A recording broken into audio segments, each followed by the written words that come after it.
Welcome to today's podcast, sponsored by Hauser's Dover Apothecary, hausershealthcare.com.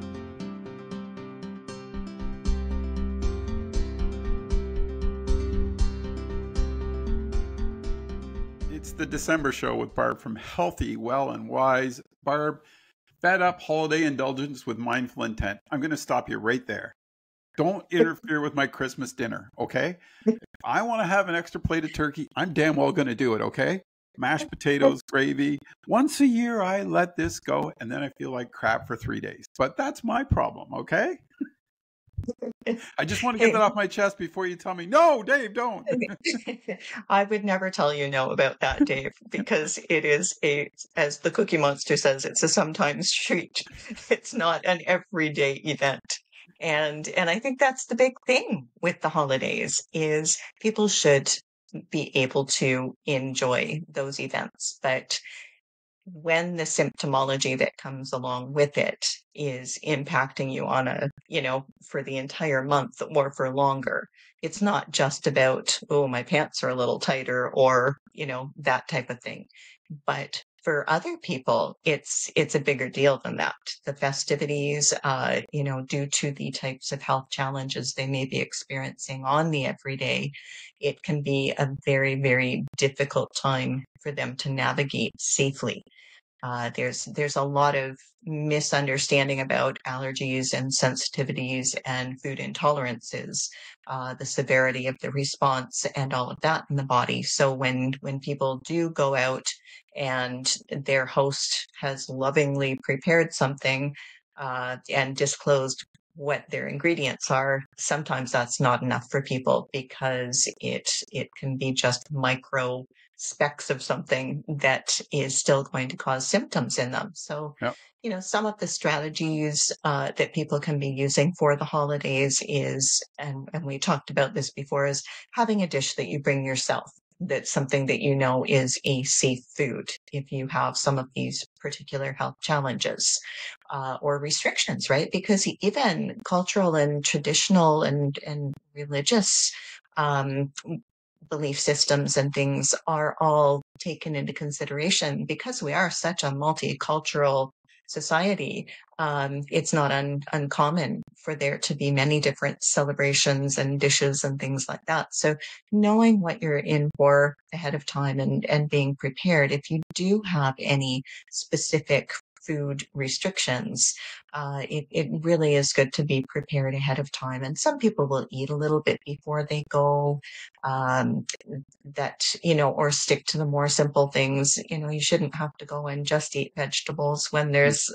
all this other food available. But, I enjoy hosting, and so I do tend to ask our guests ahead of time if they have any food sensitivities or allergies, intolerances, and try to make sure that there are a few things that are prepared in a way that they know will be safe so they can be comfortable. And we just recently had a young couple over. It was a great evening and they were thrilled. I'd asked ahead of time and she's like, yes, I can't have gluten. And I was like, well, yeah, been there, done that, and can totally make this a really lovely evening. And they were just thrilled. Like it was just for them to be able to come and actually enjoy the food that was prepared and not have to be worried and then feel like a bag of dirt afterwards. Yep. It was a lovely evening and it was so worth making sure that I'd gone to that extra trouble for them. And there's a lot of times too where it's funny that you brought that up, but you're aiming to try and please the person you're visiting, right? And I remember years ago, and I don't eat red meat, and this person had just a unbelievable, beautiful prime rib, and they kept trying to push it on me, and I'm like, I can't. Like, no, like you feel, and it changes your mood as well then because you feel like, and that's the other part that I wanted to touch on because sometimes people get so worked up, right, mentally having to deal with this, and it just takes away from enjoying those moments. And I think as long as you're truthful with wherever you're going, or say, look, I can't, I don't. But I really appreciate the offer, right? I mean, that's the other part of it is be true to yourself because like you said, you don't want to be sick during the No. holidays. You don't want that, and you don't want that mental stress put on you Hmm. when you want to go and enjoy, visiting people. I think Yeah. that's the other part of this. I mean, culturally, food is such a big part of Christmas, but so is family. Like, enjoy the Yeah. people that you're with. And you and I talked off air. It's like exactly what you said. We always bring our own dish of something, right? That's sort of what we enjoy, and we want to share it with the rest of the people that fits Yeah. with our eating habits. And I think that's important too, that people realize that it can be, that's the great part. You get to add to your festive experience by bringing stuff that you like. Yeah. Yeah. That's so true. And, one of the things that I enjoy doing is, if I know there are restrictions, is taking a recipe I know that person enjoys Mm. and creating something. I thrive on that. That's not everybody's thing, and I get that, and that's cool. But yeah, it is definitely a season of festivity as well. Yeah. Have another one, Barb. But it, just the types of foods that we're combining, even if somebody doesn't have any health issues in the first place, Yeah. that can cause digestive distress. So independent of whether you already have a health condition or intolerance, there are things that when you're combining too many different food groups, it becomes a digestive nightmare because things don't break down and digest easily. So people may have acid reflux or heartburn. Yeah. Perhaps they get very constipated or have diarrhea, or they're just bloated and gassy and super uncomfortable. So there are ways that we can enjoy our food mindfully that can help reduce or prevent those symptoms from flaring up. And, one of those things that's really important because a lot of people nowadays do struggle with their blood sugar levels, Yes. is so 2 bites of protein Yeah. before you have anything else to eat or drink can make a massive difference in the way that your blood insulin we don't want that spiking too high. So when we have those 2 bites of protein, it stimulates the pancreas to release the hormone glucagon. And that is a really, really wonderful way for people to actually break down. It turns your catabolic method of energy system on. And it's a really, really helpful way for people to circumvent those rapid rises in their insulin, because the first thing they reached for is some form of alcohol or a sweet treat or Mm. any form of carbohydrate. So the protein is your friend in this season. I encourage people to take maybe a handful of nuts and seeds with them because you may end up in a social situation very quickly that you weren't anticipating. And so before that first drink, before any other food, to just have a couple of bites of protein. And, I say that easily myself because I know what all the proteins are. But then I realize as a practitioner, not everybody even knows what a protein is. I was going to ask you that. So Yeah. yeah. And I forget that, right? Because to me, it's just like I have, Common sense. It's what you know. 2 hands and 2 feet. Yeah. It just is part. But, chicken and fish, turkey, beef, all of the animal products. So those are all proteins. A little bit of plain yogurt, that's still a protein. The cheeses, if those are an option, but there are vegetarian proteins as well. So whatever form of protein it is, those are all helpful before that first bite or that first drink to stop that elevated insulin in the body. So that's one little trick. The other thing is just enjoying, those extra decadent things in smaller portions, making sure that you do start with that healthy meal. And, um, and a lot of people don't realize this, is they indulge in a really big meal and they think, oh, I'm going to use that willpower and I am not going to have that decadent dessert. I'm going to have a little bit of fruit. Well, not a good plan. Fruit on top of a Yeah. complicated meal actually ferments. And because the fruit breaks down really, really quickly. So those people end up super gassy, super bloated, super uncomfortable because it's just not, those foods don't play well on the playground of the digestive system. So, it's kind of interesting because it might be a bit better of a choice calorically, but in the way that the body's able to actually digest those things, it's not a good combination whatsoever.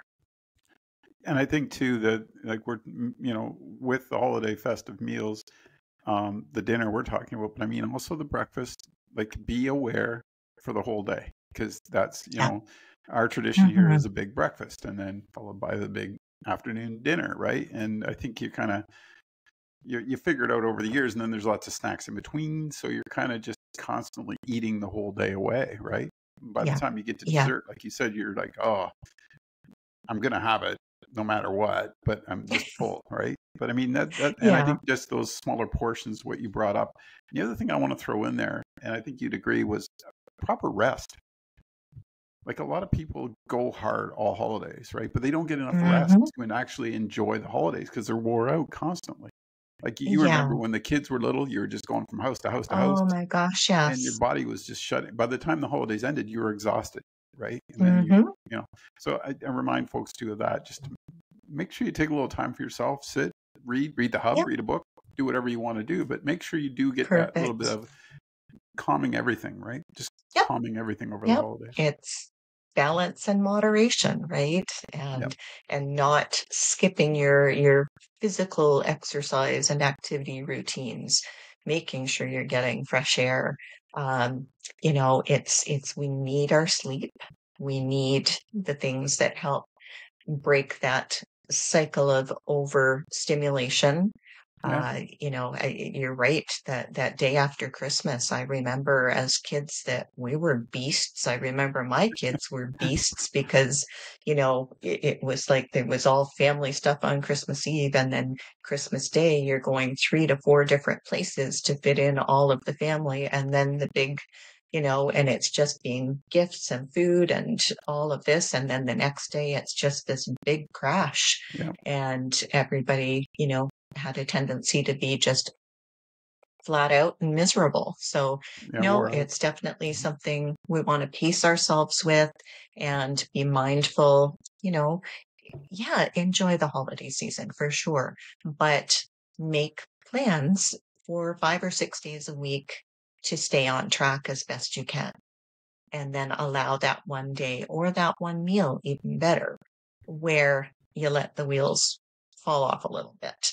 That's right. And, if that's your thing, some people do have a lot better, willpower perhaps, or reasons why they can't allow that to happen because their systems are more delicate. The other thing to remember is that sugar is an immune system depressant. So if you are having a lot of sugary things, 1 teaspoon of sugar reduces your immune system by 50% for 5 hours. Did not know that. That's pretty huge. That's huge. And so most things don't have just 1 teaspoon of sugar No. in it. And so when you look at that cumulative effect, and then you look at you've let yourself get overtired, overworked, you've been around a lot of people that may be not displaying symptoms, but could still be carrying viruses or things, it can make us more vulnerable. So that's something to be mindful of, making sure we're taking our probiotics, our vitamin D3, the extra water, that fresh air. Try to air your house out, every Yeah. so often so that that fresh air gets in there because the stale indoor air isn't great either.